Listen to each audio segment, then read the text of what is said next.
What is magic? Magic, guys, magic is an agreement. According to this agreement, a person pays with his life for an illusion. But it doesn't mean that he will get this illusion.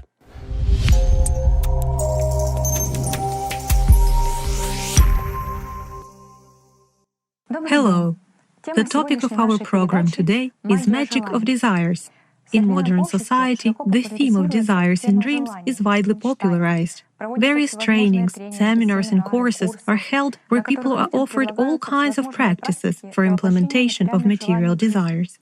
But none of these false teachers and trainers tells you what a terrible price you have to pay for using magic. And after all, desires are actually what magic is. Using spiritual powers for achieving a material result is nothing else but magic.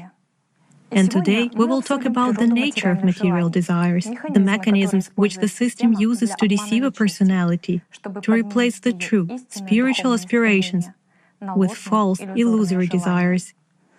Today, Anna will share her experience with us. Anna, please tell us your story. After watching the program Consciousness and Personality from the Inevitably Dead to the Eternally Alive and reading the Alatra book, I understood that I had been engaged in magic for a certain period of my life. Besides, I wrote it all into my magic, so to say, book and was guided by the thoughts that God is love, and if God loves you, it means that He will give you what you want. And with these thoughts, you sit down and ask God for, so to say, love in the form of fulfilling your own secret desires. As you know, it all starts in childhood. Perhaps you remember what were your first strong desires and aspirations? When did they arise? How it all started? Actually, since childhood, when such questions were repeatedly arising. Why am I here? Why was I born? Why was I born exactly in this family? Why do I have it this way while others have it the other way? Why do they have one thing and I have the other thing? Why do I look like this while others look like that? It was all based on envy. When I saw that somewhere somebody succeeded in something or even was dressed up better. Later at school, like all girls, I started being interested in fashion, hair color, eyeshadows, and so on. And I wanted to have it all. It's like in the cartoon, the magic 7-petal flower, when she threw a petal and all toys of the world flew to her. Yes, exactly, to have everything. And I always wanted to be better than anyone else. I always kept myself in good shape because I was afraid to lose the admiration of the teachers and my classmates' dependents. I wanted to be needed. I was afraid of losing, really afraid of losing the leadership. If you are one of the best in the class, one of the best in a company, I like the fact that I was always been chosen a leader. My word was the last. It suited me. I was always afraid to lose this. I put a lot of effort into this and worked very hard on this. There was fear. I had been living in such a fear for this not to disappear. Well, for this to last forever. I watched my parents' relationship, and for me, it was an issue of great importance and inner heartache, because I couldn't understand why people develop such kind of relationship when they can raise voices at each other, offend in some way, not understand in some situations. And then, the other side of the coin, to love each other so much. This moment of misunderstanding laid the foundation for a certain dream or wish to always have everything absolutely ideal, and that a man who will enter my life would be absolutely perfect. And as a result of this relationship between my parents, when I didn't understand what they were based upon, why it happened like that, Most of the time, they dealt with their own relationship, and at that moment, I felt lonely, such an enormous feeling of loneliness.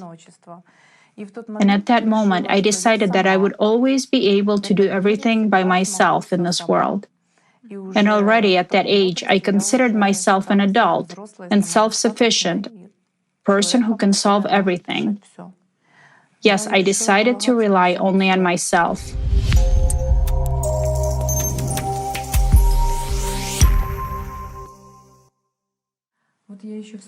I also recall a dream from my early childhood,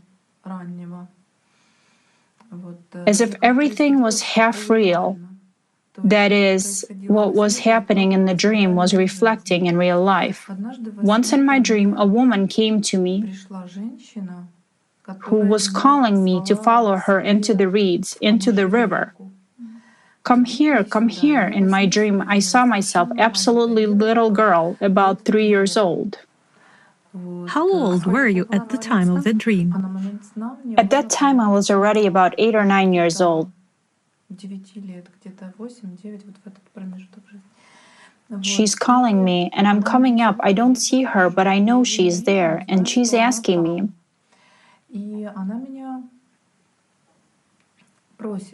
I will give you a prayer, and you should remember it. Write it down, and tomorrow at exactly 5 o'clock, you'll fall asleep. Close your eyes, and I will come to you again. I asked her then, but how? I never go to bed at 5 o'clock. And she says, most importantly, you have to remember my prayer and the fact that you will fall asleep. You will fall asleep. She gave me a prayer. I remember it. I learned it when I was awake. I repeated it for the whole day in order not to forget it. And again, indeed, I didn't expect it, but I did fall asleep at that time. And she came to me again. I read the prayer. And she says, I will give you the second half of this prayer. Get up and write it down because you may forget. It will be long enough this time and you won't be able to remember. Because if tomorrow you come to me and cannot recite it, I will never be able to come to you again. I woke up and started writing it down in real life and I forgot. I couldn't finish these words. I just didn't memorize such a large volume. And so when she came to me for the third time, I came to her to the riverbank and started reading the prayer, but I simply couldn't finish it because I didn't remember the whole thing. After that, I have never seen her again, and the dream has stopped. And this dream has been clearly recorded. I remember all pictures very well, literally, word for word. It made me think that I was capable of something more than other people.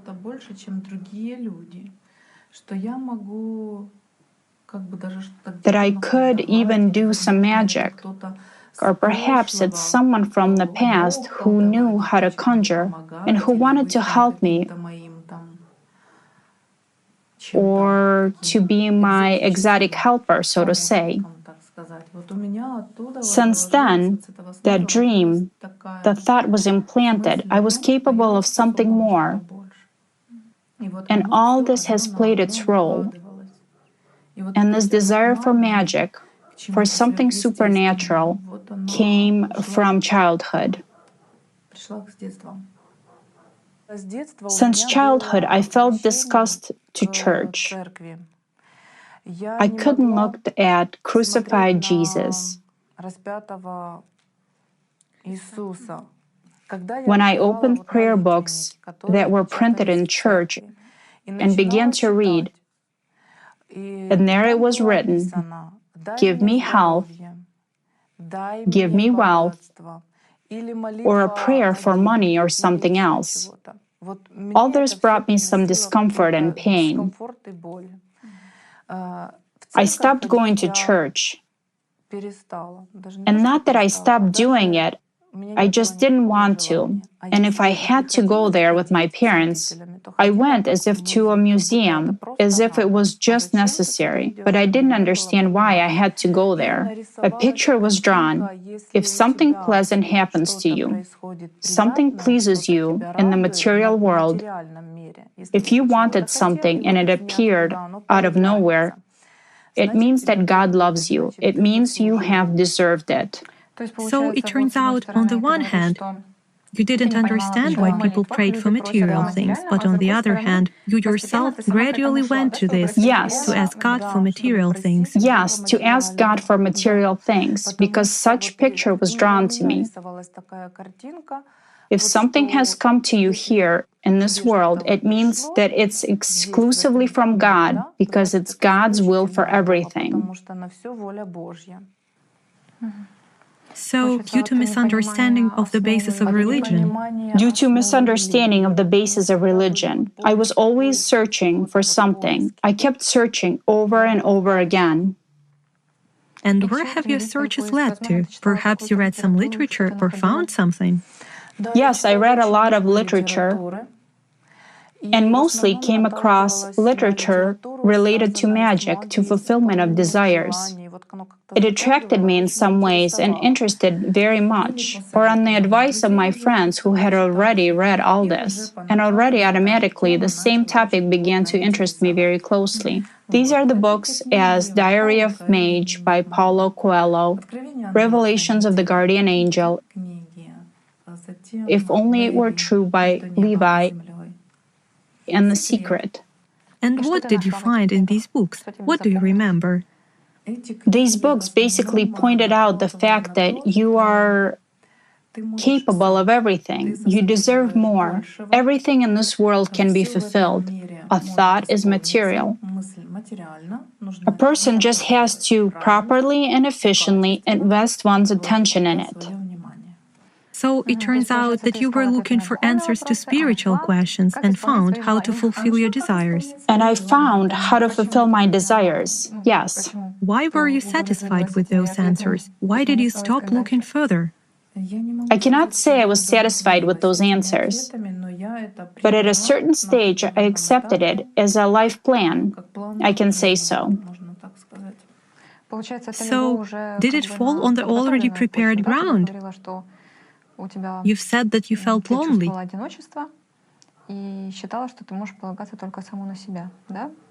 And that's why you found tools how to rely on. Tools how to rely on myself, how to invest in my inner forces.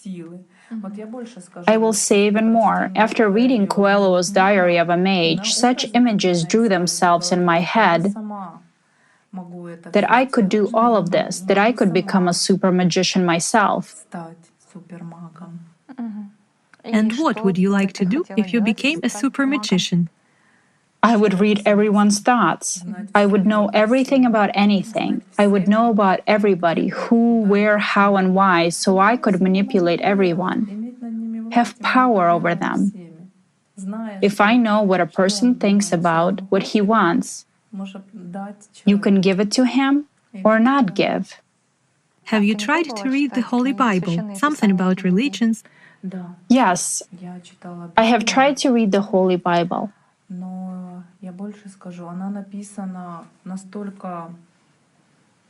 But it's written in a language so complicated to me that I couldn't understand the essence. If we take the children's Bible, where the legends are described, all this was very interesting and easy to understand, and I perceived it as a fairy tale, just like reading a fairy tale. But where is God? If I see images how a brother killed his brother, if I read a book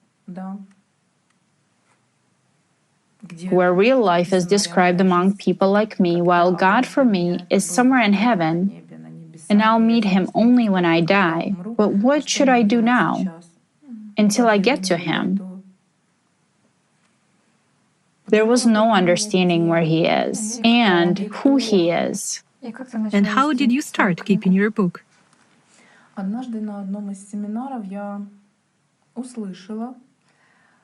During one seminar, I heard one of the leaders in network marketing talk about the levers of his success.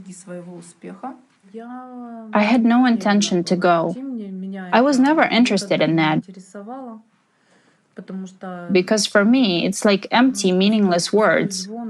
And not everybody succeeds. And that's what they played on. That's how they trapped us. In other words, not everyone succeeds because of wrong thinking, living in a wrong way. Exactly, this book will help you. You just set several goals for yourself. Write all your dreams down, up to the sense of reality of all this now. As if it's already implemented and you already have it. Some sort of a game. And it became interesting to me, and I entered this game. But you just said that you didn't want to go to the seminar, so why did you go there anyway? I went there because for a very long time I had been invited by a person that I cared about. That's why I went there. I went to this seminar without any plans to join it or to do something. And this is exactly the moment that hooked me up. I even wanted to buy this book, but it was so popular among the participants. There was about 300 people there, and these books were sold out in an instant. The book is in a form of a bookmark where a date was indicated when you're planning to achieve a dream, then the bookmark already achieved and a big fat tick indicated when you achieved it. In other words, it's a template that you fill out. Yes, it's a template. You should paste a picture in it for visualization, at which you should look, imagining that you already have it all. And then you write down in real time what exactly you want, what exactly you've decided to desire. And for example, how did you fill out this book? I've got a sample. Since I couldn't buy it, I took an ordinary book, a writing pad, and started to paste in and write down in such a way to paste in and write down. And most of what I have in the book came true. A set date and the fulfillment date. Sometimes it matched exactly. Either a month and a date coincide, or a month, a date, and a year matched perfectly. And frankly speaking, I wrote all this down, then closed the book, put it aside, and forgot about it. For how long had you been writing it down? A year or half a year? Or did you sit down and write 100 wishes at once? Well, I took a seat and decided to fill it in with 101 desires and to wait for them to be fulfilled. But since so many desires didn't come to my mind, only about 30 came. So I wrote down 30 dreams, so to say, relying on God. So what's the point? The point is it's rushed through my mind. You must do it. If you don't do it, your goals might never come true. You'll mess something up. Such a bold comma, so to say, was in this sentence. And I decided that by all means I had to reinforce everything I was planning.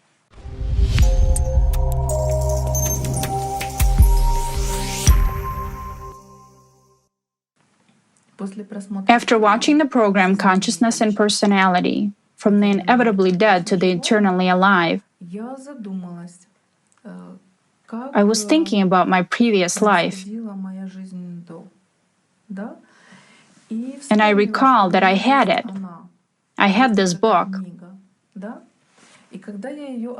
And when I opened it, I analyzed what it all really worked out and who was fulfilling all this.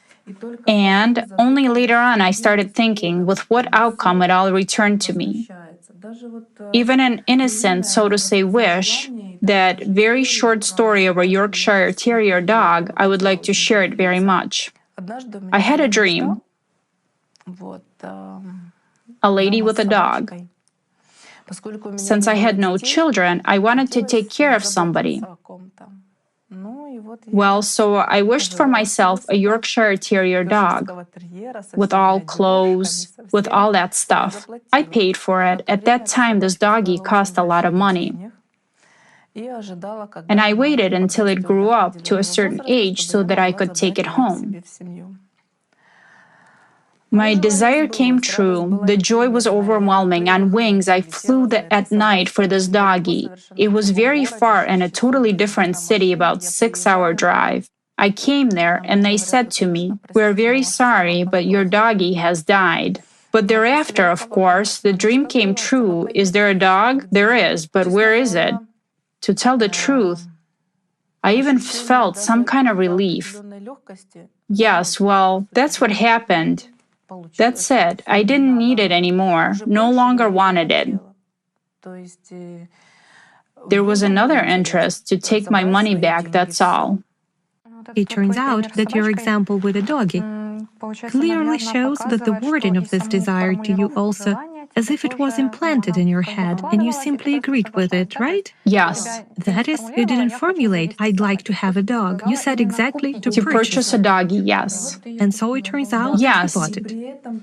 And yet, when I was writing this down, I didn't see, I didn't feel, and I didn't understand any dirty trick in it. I accepted all and knew that. It turns out that deception begins with the desire itself. Yes, deception begins at the moment when you wish for something. If only you wished. Just in the same way, I had already had a car. I had already achieved this goal. I took a loan. The car was there, but for some reason, I added it to the wish book and wrote down the following. This loan should be paid 3 years ahead of time. It all came true.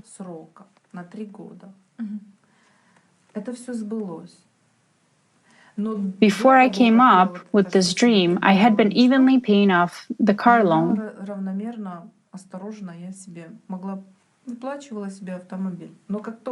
But as soon as I made this wish, I got into 4 car accidents.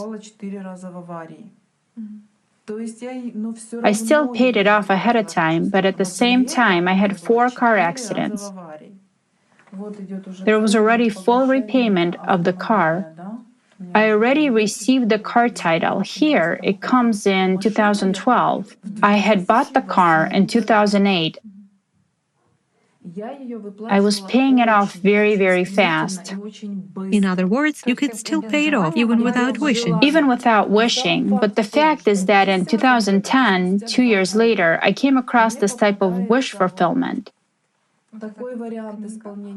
Just enter it into this book. And the first thing which bothered me at that time was to get rid of this loan. And it became my first dream? Yes, my first dream. And it turns out that since 2011, I started getting into car accidents. So, what's this pattern that follows all this negative outcome? Meaning every desire eventually turned into some... Yes, it turns out as some kind of a fraud, as if you were deceived somewhere in something, but there are no complaints. Look, has it come true? It has. Can you have any complaints? You can't. It has come true, but the question is how? Yes, I paid this car off, but at the same time was constantly getting into car accidents and then began to pay 100 times more. And again, I didn't learn the lesson and began to draw up a new dream. The car was insured, but the insurance company went bankrupt. So I wrote another desire and continued to dream that the insurance company would entirely cover these costs to me, which actually didn't happen. In the end, I could have taken it to a service center on my own and pay less. Thus, every desire fulfillment in this game which I had entered ended up with something negative, with some very distressing outcome. So the system gave it to you and then took it back. Yes, it took back 3 times more. Every dream left behind some kind of suffering, pain, some kind of indignation, unwillingness. It happened from dream to dream. And in order to overcome the suffering from this, I had to invest my attention into something else, just to come down. And you begin to live by something new. Dream about something new. When were you happy? I felt happiness when I was pursuing my dream. On the way to this dream, to its fulfillment, I felt happiness. Not so much happiness, but some kind of inner peace, a feeling of anticipation of a certain event. At that moment, I already understood that these dreams were coming true. I was aware of that. The only thing I didn't understand was why it all ended so badly, so negatively. I didn't stop at one dream and went further because one dream was healing another.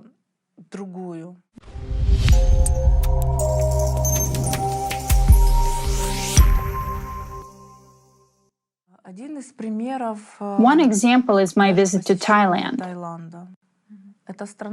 I really liked this country. It was a totally new country and new culture to me. And it's not a cheap pleasure. And at that moment, I couldn't afford it. Nevertheless, no one forbade me to dream. I took several photos of this country and decided for myself with whom I would go there. I pasted all this in my book. Can you please show it? Here it is, my dream. I pasted it all here. But look, let me draw your attention the hotel where I stayed, such bungalows on the beach, the ocean in which elephants were swimming, this ethnic show, the room with a fan and an open glass wall, and the person with whom I wanted to go there. It all came true within the specified terms. I couldn't attend what wasn't pasted in my book, no matter how much I wanted it, no matter how hard I tried. I wanted to visit a certain museum, but I couldn't get there. And now I understand. Not even understand, but rather think that in fact I didn't give this order, and so it didn't happen. I plan to achieve this in May 2011, and precisely in May 2011 I flew there. Can you give any other examples? To give some other examples, well, just as simple. I wrote down in my book, I want to have a long white mink fur coat. And I was presented exactly with that long white mink fur coat. Here it's written that it was November 2011, it was already cold, and I went to a concert in the palace, Ukraine, in this fur coat. And when I returned to the cloak room to take my fur coat, by the ticket, it wasn't there. So, do you have it? You do. Has the dream come true? It has. What claims can you have? It was given and then taken away. It was given to me and then taken away from me. Have I had it? I've touched it, I've felt it, that's it. There was a very interesting wish. I formulated it in the following way. I want to have a proportional body, meaning so that the bottom would be just as the top, so to say. But it came true the opposite way. That is, the top of my body became the same as the bottom, but still proportional. Desires are actually numerous. And when you already begin to write these desires down, it makes you excited. It's playing a certain game with you. What else do you want? What else? Hey, look. And you yourself start looking for something more to desire. What do you feel at that time? What state do you have inside? You have a feeling of permanent dissatisfaction. Regardless of what happens to you or how a wish has come true, You live by an illusion of something. That eventually you'll reach total satisfaction. Total dissatisfaction. In fact, there is always one feeling.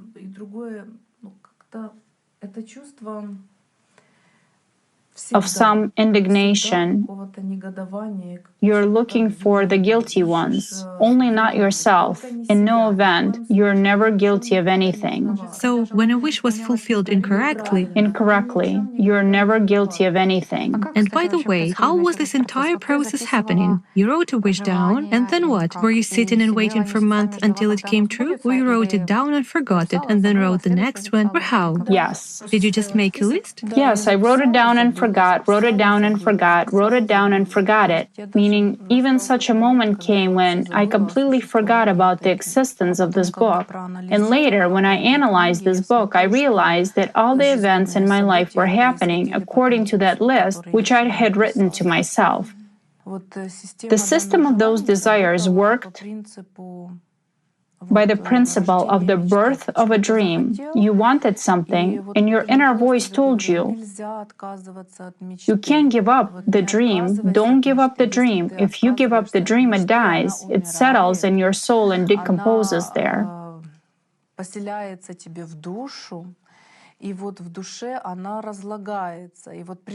And this brings you suffering. Certain fears were instilled. Listen, just don't stop dreaming. If you stop dreaming, you will suffer. So why stop doing it? What to live by? Well, you live by your dreams. You must live a beautiful life, right? And here such phrases came across. The future belongs to those who believe in the beauty of their dreams. The more beautiful your dream is, the more wonderful your real life becomes. This picture was associated with my dreams. Once fulfilled, these dreams fly away, fly away, fly away, leave their abode. But now I see that it's really a waste of time. The system had warned me from the very beginning that all this was a waste of my time. It's just that I didn't have this understanding. I perceived coming to this world as some kind of journey. The sooner and brighter you go through it, the more significant it is.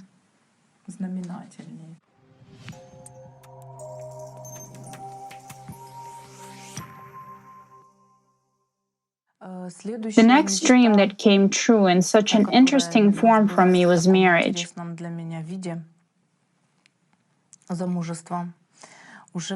By this age,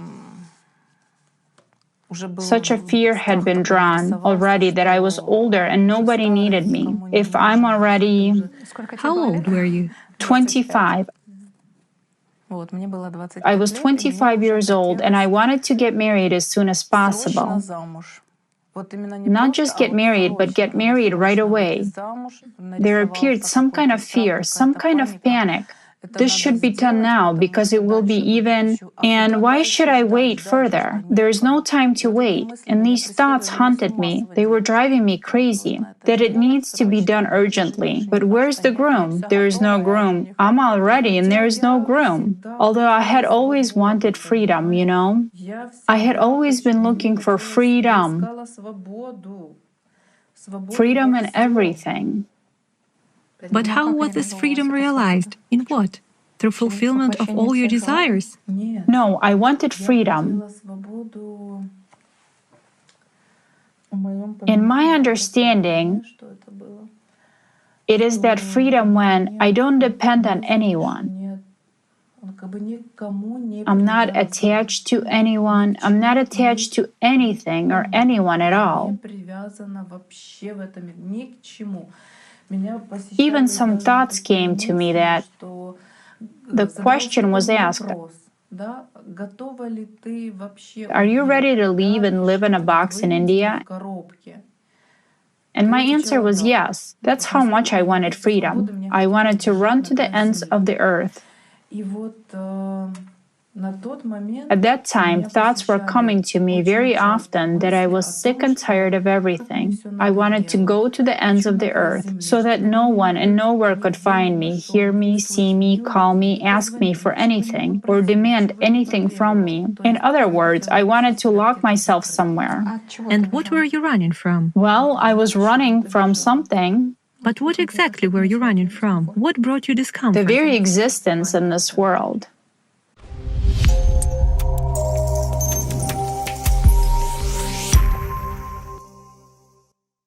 I was in a relationship with one person at that time. However, I married someone else, but very similar in appearance.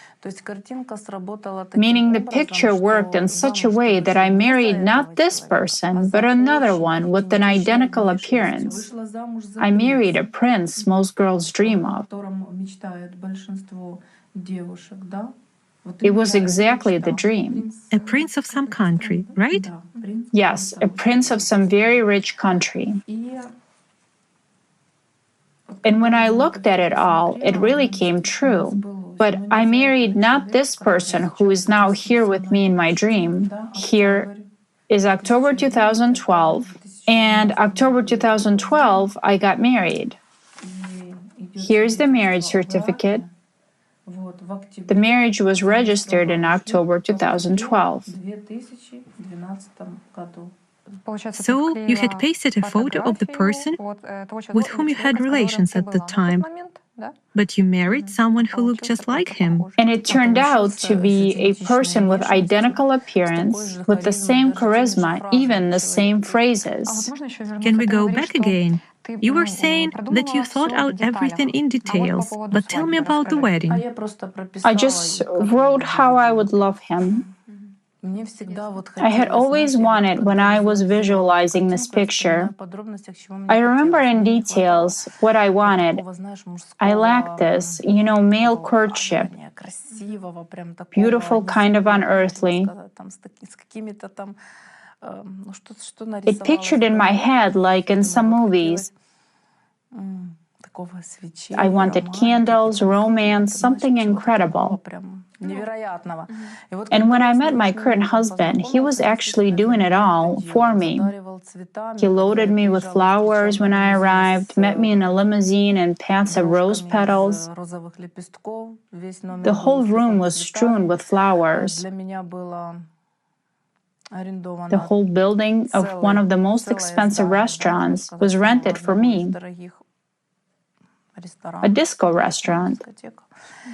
And so he proposed to me there.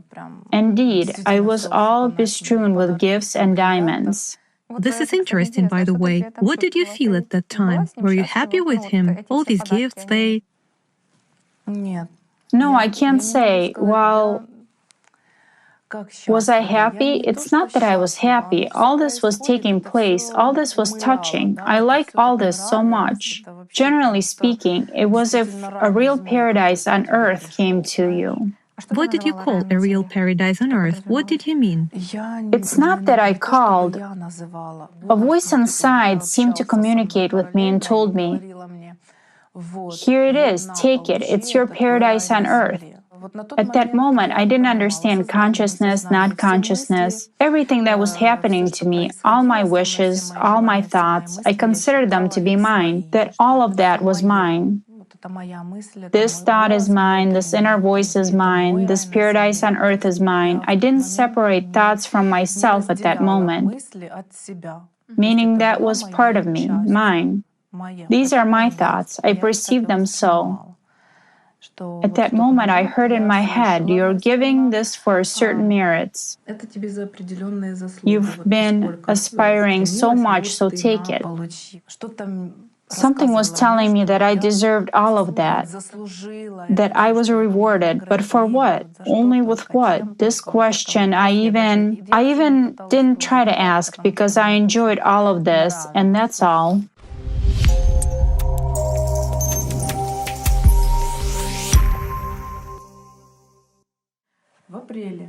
In April, I met my future husband, who from the very beginning took me on trips and gave me expensive gifts. I only had to say, "Oh, I'd like to change my phone." "Which one?"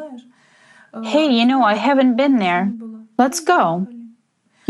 And I would also like, even during conversations, once I started talking about anything, that I'd like to go somewhere or I didn't have something, he was like a genie from a bottle, so I married him. I really ran to a faraway land, and I really got locked within four walls. Here you are, nobody can call you, nobody can talk to you. You wanted to run away from everything, now you have it. Here is a box for you. Live, exist. You wanted this freedom, you have it. I took you away from everything worldly. And now I understand that my wish was fulfilled. You wanted, you received.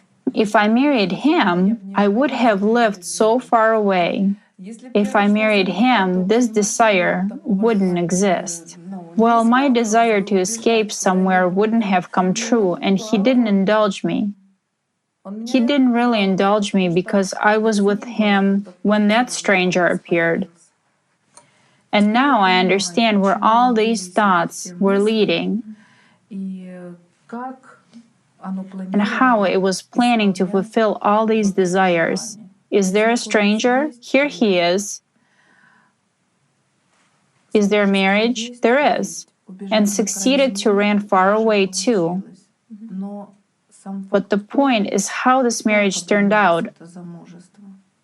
I was indeed locked within four walls. I had no right to voice my opinion. I didn't decide anything. Just as I had asked to be locked from everything worldly, so I got locked. I never decided anything.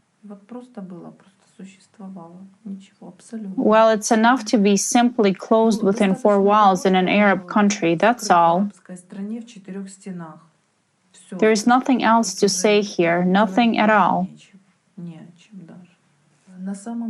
In fact, the illusion of desires and beautiful dates was over, and the fairy tale ended with my first step into my new home.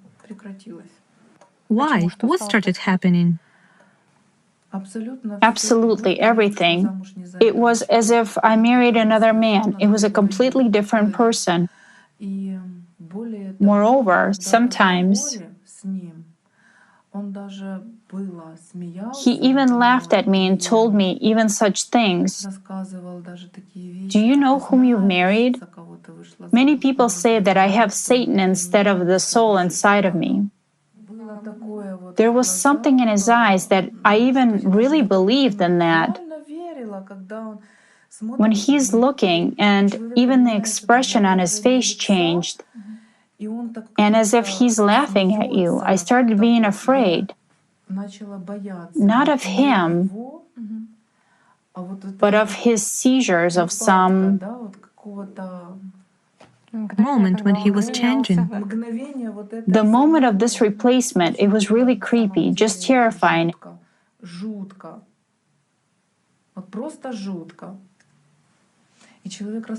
He was really telling me. He was really trying to justify himself for every mockery, both moral and possibly physical. He somehow recovered, his face changed, he had such periods of kindness when I saw in him.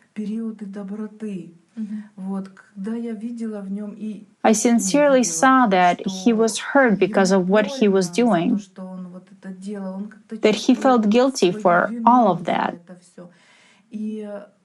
And he was trying to fix it somehow, but to fix with material gifts of something like that which was no longer interesting for me. I wanted purity of relationship. This inner love I've always been searching for, and I've been looking for it in him, in our marriage. That is the love which you are looking for. It is an illusion of the halves. When you find your half, you'll become complete. And this very miracle didn't happen. Everything went to the point that eventually I no longer wanted to live. So it turns out that this marriage, this whole situation, actually drove you to... Yes, I wanted to go wherever the road would take me, to climb to the highest building and to jump from there, just to stop this pain. I was already even ready to suffer in hell. I was ready for everything just in order to pass this phase, to go away, to escape, to get rid of this, to run away. Right after he told me that some Satan in the form of a woman lived in him, that is in love with him, and that would never let him love me, although he did love me. These thoughts moved towards mysticism then. Can this really be true? Do such things really take place in this world at all?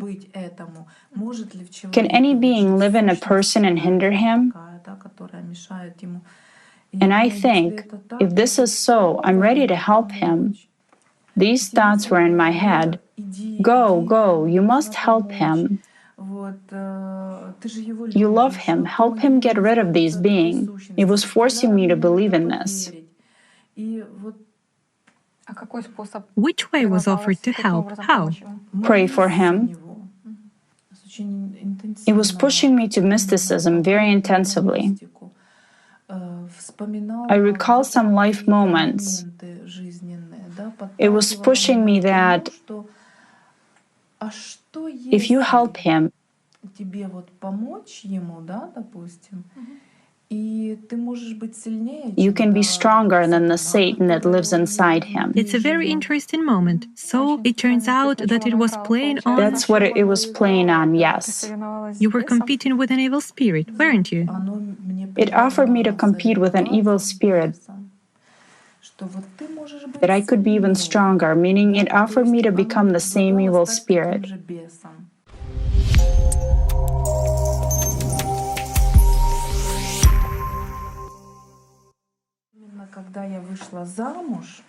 When I got married and plunged into the pseudo-happy marriage,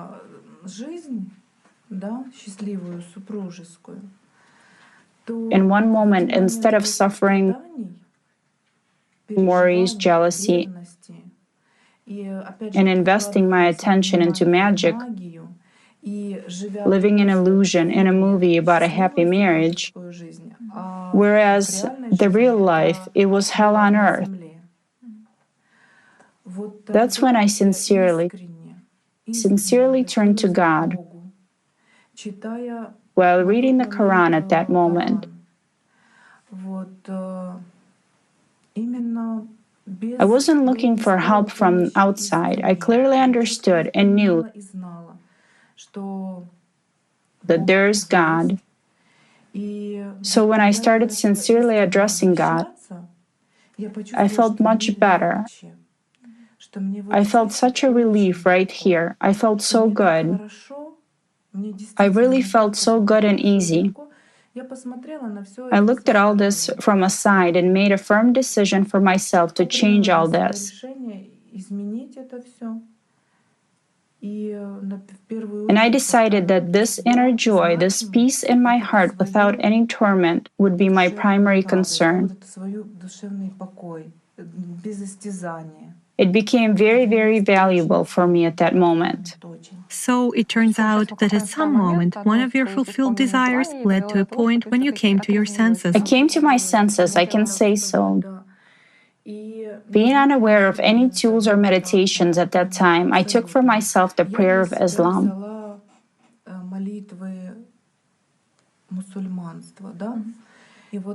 And that's when I turned to God. I didn't ask for anything from Him.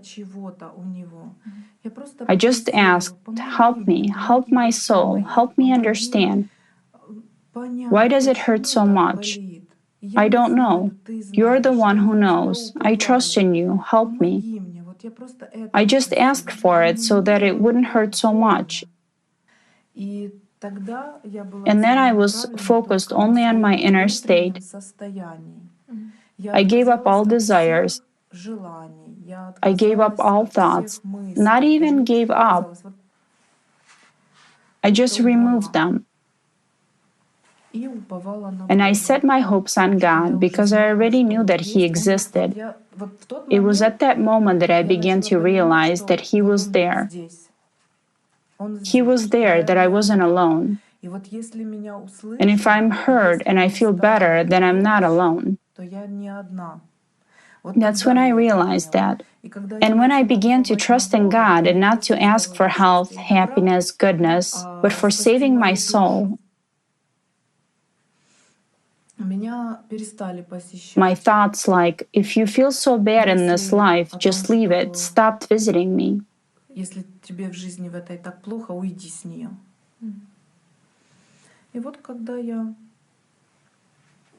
And when I came to that, I began to ask God, help me.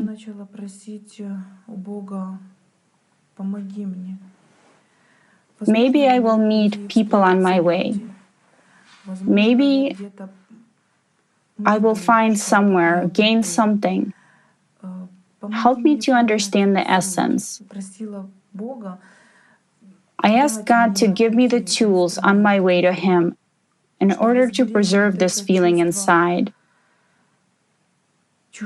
And after watching the program, Consciousness and Personality from the Inevitably Dead to the Eternally Alive, I understood a lot for myself. I've just woken up. It was tremendous discovery for me. And then a dialogue started. Why should I think about this? That's it. I didn't refuse, but I entered into the dialogue because at that time I didn't understand that it's not worth even to enter in dialogue with it. And I tried to figure out exactly to get to the bottom of things and to talk to myself. And what did you want to find out? Why do these thoughts come to me? Why do you even say this to me, my head?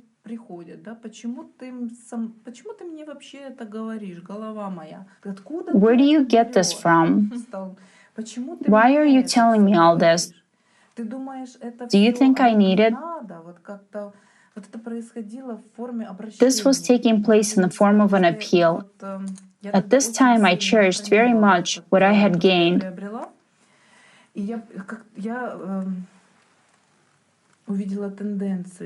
And I noticed a tendency that as soon as I began to think about something, it hurt me here.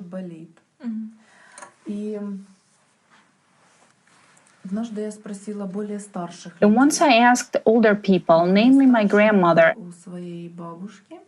and she said to me, you know, when it hurts inside, expect the trouble. I never understood why she said that, but it really happened this way. Expected trouble. You're losing contact with your soul. You accept something from your consciousness and you fall completely into its world. It carries you where it carries, and it will carry you no one knows where. I removed the feeling of envy. And even when it starts visiting me somewhere, I look at it from a different angle. I watch myself. I don't let this feeling of envy prevent me from living. And it's precisely this envy that generates these desires, so that you have it not the way everyone else has, more, much better than someone else has. To be prettier, to be better, why not be the way you are? Why not give your love?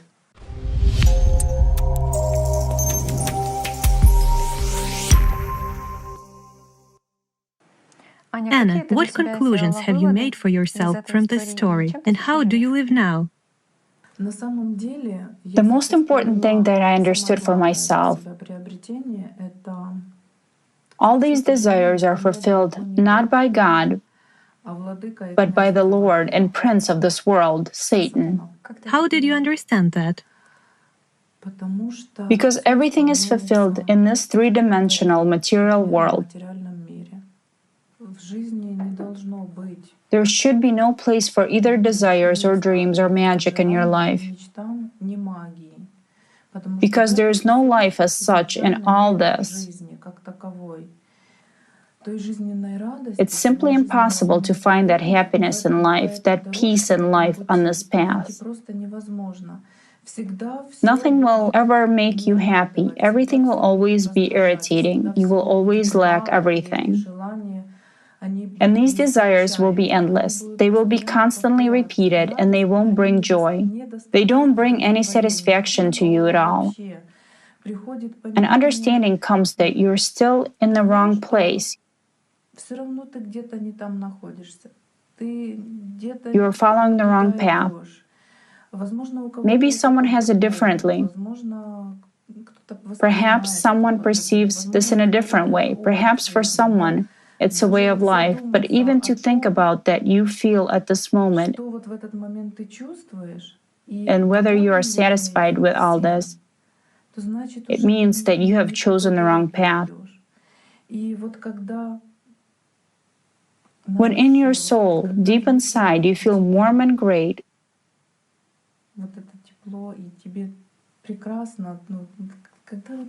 when you have no pain here, and you can take a deep breath, that's when you realize that it's all kind of empty. Even if this wish comes true, then in 2-3 years, or even in 10 years, it all turns into dust. It doesn't exist, in fact, and there's no point in running after all this. Now I observe every step of my consciousness, because every single thought that comes is its plan for me. And now I'm very careful about this. And if I observe it, all this is perceived with humor. I don't give it a place. Rather, I try not to give it a place. Now, the main thing is to observe, not to let myself be controlled anymore. You're living not your own life. You live by nobody knows what, live in some kind of a game. The system continues to offer you. Here you can take, and here you can lie.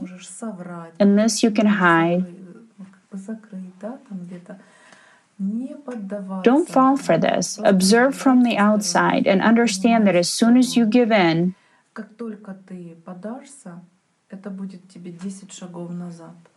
it will be 10 steps back for you to that one cherished step which you can make forward instead. Remove all this and live according to your conscience. Remove envy, remove anger, control yourself, learn to control your emotions. Just live. Thank you, Anna, for joining us and sharing your experience. Thank you again. Thank you for having me here.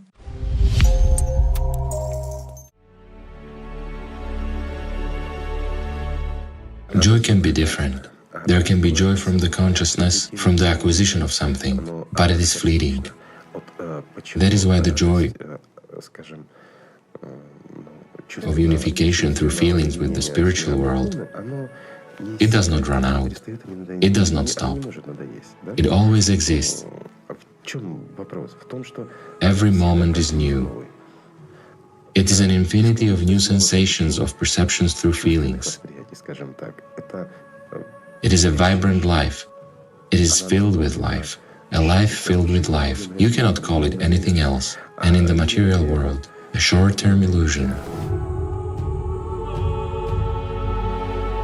If a person, having come to this world, did not come out of it alive, then he simply wasted his life. That's why you must study your consciousness. But there is one small phenomenon here. When a person studies his consciousness, It becomes appalled, and consciousness becomes appalled.